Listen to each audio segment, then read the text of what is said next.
এই যে ভাই ভিডিওটি স্ক্রল করবেন না, একটু শুনে যান যে বাংলাদেশের ক্রিকেটের দশাটা একটু শুনে যান তো।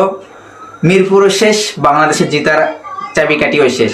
মিরপুরে যে আসছিল বাংলাদেশকে জিততে লাগছিল, আজকে মিরপুরে নাই, চট্টগ্রাম বাংলাদেশের জেতার কাহিনীটা পুরোটাই উল্টো হয়ে গেছে। খেলার ধরনটা কিভাবে দেখেন, যে চট্টগ্রামের প্রথম ইনিংসে ওয়েস্ট ইন্ডিজ দল ব্যাটিং করলো, মনে হলো এটা ব্যাটিং ফ্রেন্ডলি, উইকেট খেলাতে পারতেছে না, তার মানে বুঝলাম ব্যাটিং ফ্রেন্ডলি।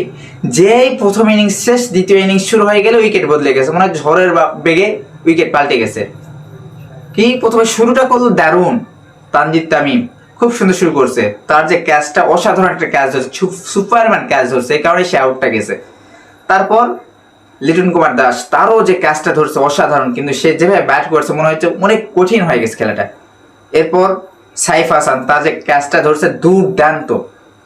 তারপর কি বলবো আর বলেন, এই শামীমকে নিয়ে কি বলবো, আর নুরুল হাসান সোহানকে নিয়ে কি বলবো। এরা দুইজনেই তো বটলার ঘরে বটলা, তার উপর যদি কোনো বটলা থাকে সেই বটলা হচ্ছে কি নুরুল হাসান সোহান, শামীম পাটোয়ারি। তাওহিদ হৃদয় খেলাটা চালিয়ে দিতে লাগছিল, কিন্তু তার যে ক্যাচটা ধরছে একদমই কি বলবো দুর্ভাগ্য।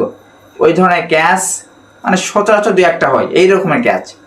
তো বাংলাদেশ কালকের ম্যাচটা হারেই গেছে পুরো তাদের তকদিরের কাছে, ক্যাচের কাছে। এই ক্যাচ বাংলাদেশ যেটা ধরতে পারে নাই, সেটা ওয়েস্ট ইন্ডিজ দল অনেক অনেক দুর্দান্ত দুর্দান্ত ক্যাচ ধরছে, এই কারণে বাংলাদেশ ক্রিকেট দল ক্যাচকে কালকে হারে গেছে। তো এই জায়গায় কি বলবো, বাংলাদেশের হারের মূল কারণ হচ্ছে কি, এটা মিরপুর না, এটা চট্টগ্রাম আর ক্যাচ।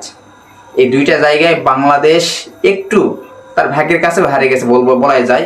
তো ভাগ্যটা একটু সহায়ক হলে, আর তারা যদি চট্টগ্রামের কন্ডিশন অনুযায়ী খেলতে পারে, তাইলে এই ম্যাচটা, সামনের ম্যাচ যে দুইটা ম্যাচ আছে, দুইটা ম্যাচে জিততে পারবে।